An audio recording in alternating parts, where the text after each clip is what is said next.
Kitab suci, apakah hanya sekedar teks yang tercetak di atas kertas, atau ada realitas lain yang lebih dalam, lebih abadi, lebih bercahaya, yang hanya bisa disentuh oleh ruh yang disucikan? Inilah rahasia besar kitab suci dalam dua dimensi waktu, qadim dan baharu. Dan hari ini kita akan mengungkapkannya dengan pendekatan tasawuf ilmiah eksakta. Assalamualaikum warahmatullahi wabarakatuh. Jumpa lagi dengan Mbah Mun Ajat Karimullah yang mengampu sebuah channel tasawuf dalam perspektif ilmiah eksakta. Di sini kita menyatukan cahaya ruhaniyah dengan logika sains, mengungkapkan kebenaran tak hanya dengan akal, tapi juga dengan frekuensi jiwa. Topik kita kali ini adalah ingin mengungkapkan kitab suci dalam perspektif qadimnya dan baharunya. Baiklah, sebelum kita mengelaborasi secara lebih mendalam, kami sampaikan dulu perspektifnya, konstruksi pemahamannya, agar kita lebih jelas untuk memahaminya. Bahwa Allah Subhanahu wa Ta'ala yang laisa kamitslihi syai'un, yang walam yakul lahu kufuwan ahad, yang berada di alam ketuhanan, tidak dapat diketahui, tidak dapat didefinisikan, dan tidak dapat dideskripsikan. Karena ia berbeda dengan makhluknya, ia tidak ada persamaannya.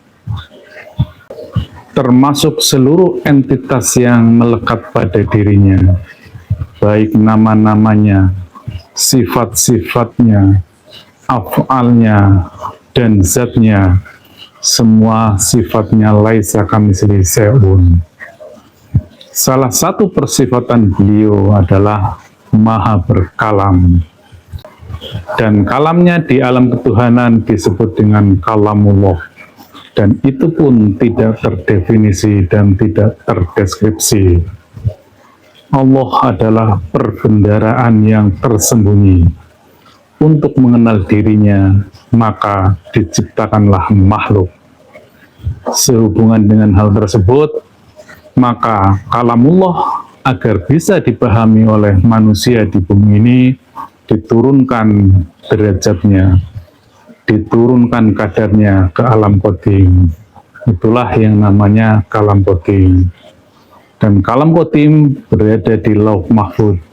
Ini sangat jelas sebagaimana termaktub dalam Quran surat Al-Waqiah ayat 78 dan 79. Dan lebih lanjut, kalam qadim itu pun sifatnya masih laisa kamitslihi syai'un.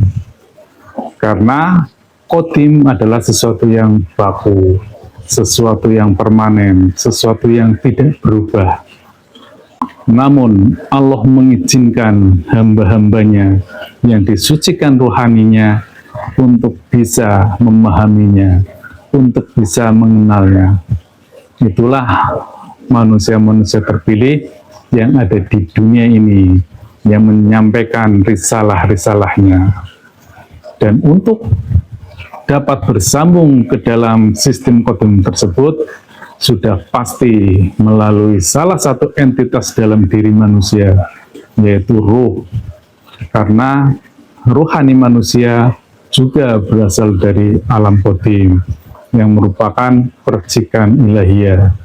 Saya kira banyak sekali ayat-ayat yang menyatakan bahwa kutipan ruhku, dan masih banyak yang lainnya. Pada prinsipnya, konstruksi atas pewahyuan adalah demikian adanya. Sumber primernya adalah Allah Subhanahu wa Ta'ala, sebagai manifestasi atas persifatan maha berkalam, kemudian diturunkan derajatnya ke alam qadim menjadi kalam qadim atau Quran qadim, kemudian mewujud di alam realitas menjadi kitab suci. Itulah makna baharunya. Semoga perspektifnya sudah bisa dipahami, konstruksinya sudah jelas. Pemirsa dimanapun berada, sebelum kami melanjutkan bahasan tentang kitab qadim dan kitab baharu, perlu saya sampaikan bahwa kami adalah pelaku Torekat Qadim atau Torekat Arwah yang bergabung dalam Majelis Zikir Torekat Naksabandiyah Kholidiyah Nusantara. Sehingga kami memang fokus pada kajian-kajian yang bersifat ruhaniyah.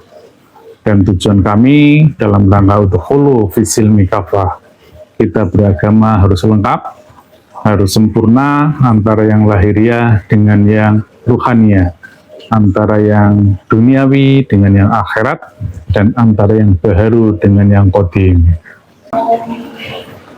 Kitab qadim adalah kitab yang ada di Lauh Mahfuz, bersifat cahaya atau partikel gelombang dan abadi. Ia disebut juga sebagai kitabun ma'nun, kitab tersembunyi. Sementara itu, kitab baharu adalah mushaf yang tercetak di dunia, seperti Al-Quran, Injil, Taurat, Zabur, yang semua itu adalah pantulan dari kitab qadim ke dalam bahasa manusia.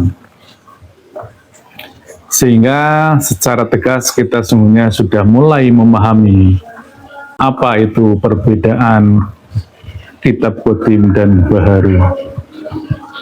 Yang pertama, dari muatan energi ruhaninya, kitab qadim bersifat murni dan penuh cahaya ruhani, sedangkan mushaf hanya jadi perantara tanpa penyambung ruhani. Mushaf bisa salah tafsir karena tafsirnya sifatnya relatif, dipengaruhi oleh sudut pandang, dipengaruhi oleh ruang dan waktu. Kemudian yang kedua, dari perspektif bahasa, kitab qadim menggunakan bahasa cahaya, bahasa nur, bahasa partikel, bahasa frekuensi, sedangkan mushaf memakai bahasa manusia. Sebagaimana kita ketahui, Al-Quran menggunakan bahasa Arab, dan Arabnya pun Arab Quraisy. Kitab Injil menggunakan bahasa Aram, bahasanya orang Palestina. Demikian juga kitab Taurat menggunakan bahasa Ibrani, bahasanya kaum Bani Israel. Demikian juga kitab Zabur menggunakan bahasa Ibrani klasik atau Kipti. Kemudian hal lainnya terkait dengan sifat-sifatnya, bahwa kitab qadim sifatnya tetap dan kekal karena berada di alam qadim, alam keabadian, alam kekal, sedangkan mushaf bersifat relatif, bergantung pada penafsiran manusia dan kondisi zaman. Walaupun teksnya pasti tidak berubah, yang berubah adalah pemaknaannya. Quran Surat Al-Waqiah 7879 yang artinya, sesungguhnya Al-Quran di dalam kitab yang terpelihara, yaitu di Lauh Mahfuz, tidak menyentuhnya kecuali hamba-hamba yang disucikan. Kalau ini yang dimaksud adalah Quran Mushaf, yang pasti semua orang bisa menyentuhnya, bisa membacanya, bisa menafsirkannya, mentakwilkannya, dan sebagainya. Sehingga sudah pasti yang dimaksud dalam Quran Surat Al-Waqiah 78 dan 79 tentulah kitab yang qadim, kitab yang dalam bentuk cahaya, dalam bentuk frekuensi, partikel, dan gelombang. Dalam perspektif tasawuf ilmiah eksakta, kitab qadim adalah medan getaran. Ia bukan sekedar teks, tapi frekuensi spiritual. Ia tidak dibaca dengan mata, tetapi dengan rohani yang bersambung. Kitab qadim adalah energi informasi ilahiyah dalam bentuk cahaya. Ia memancar dari pusat nur ke seluruh dimensi semesta. Para nabi dan hamba-hamba yang disucikan ruhaniyahnya menerjemahkannya ke dalam bahasa dunia. Terkait dengan wahyu adalah pancaran dari kitab qadim. Wahyu tidak turun dari langit seperti benda. Ia adalah frekuensi cahaya dari kitab qadim yang kemudian diadaptasi oleh ruhani Rasul ke dalam bentuk bahasa. Sebagaimana Quran Surat Al-Bayyinah ayat 2, yang artinya seorang Rasul membacakan lembaran-lembaran yang disucikan. Dan ini berarti ada kitab asli dan ada kitab adaptasi.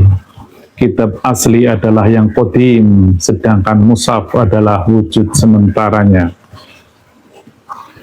Semoga ini bisa dipahami, atau bahasa sederhananya, kitabullah, kitab qadim itu ada sepanjang masa.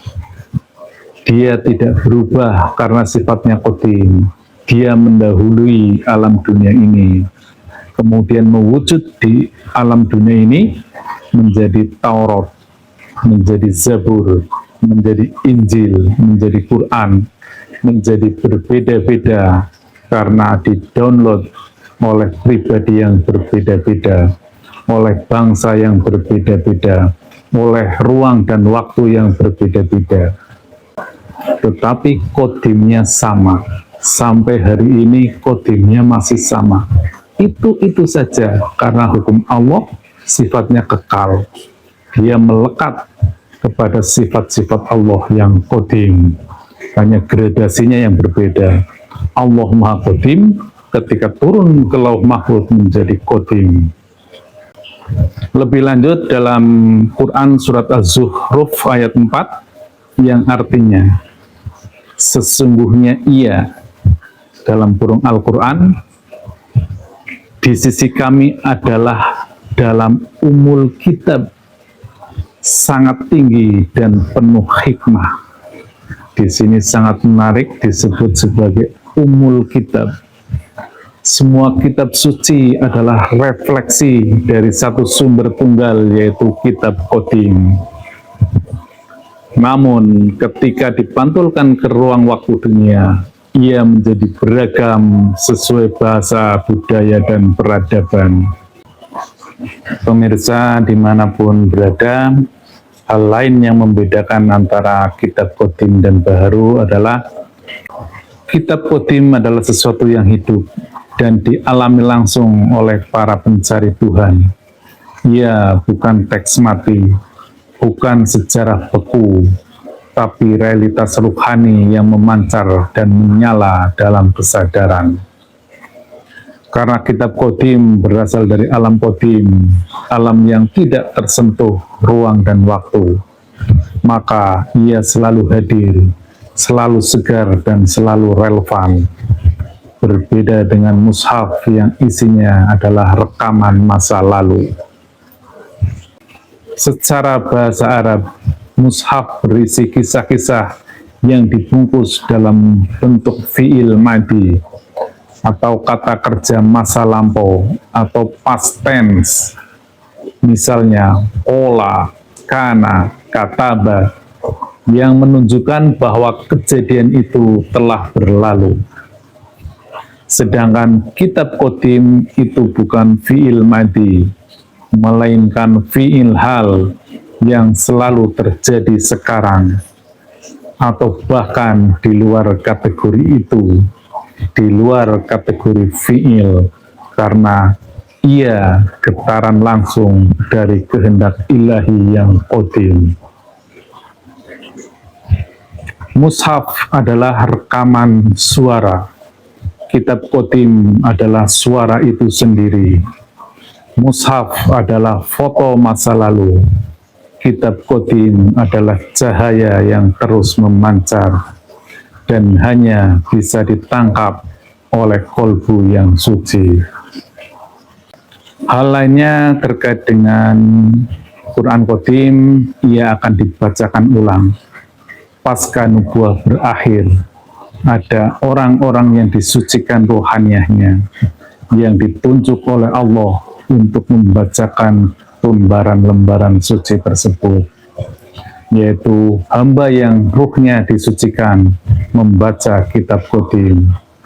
Maka Allah utus para rasul dan seterusnya, para mursyid kamil mukamil yang fungsinya adalah membacakan kembali ayat qadim ke dalam hati manusia, sebagaimana Quran surat Al-Jumu'ah ayat 2 yang artinya membacakan kepada mereka ayat-ayatnya, menyucikan mereka dan mengajarkan kitab dan hikmah.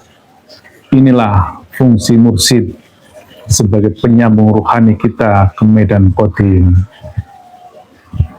Dan yang terakhir perlu kami sampaikan juga, bahayanya memahami kitab hanya sebatas zahirnya saja.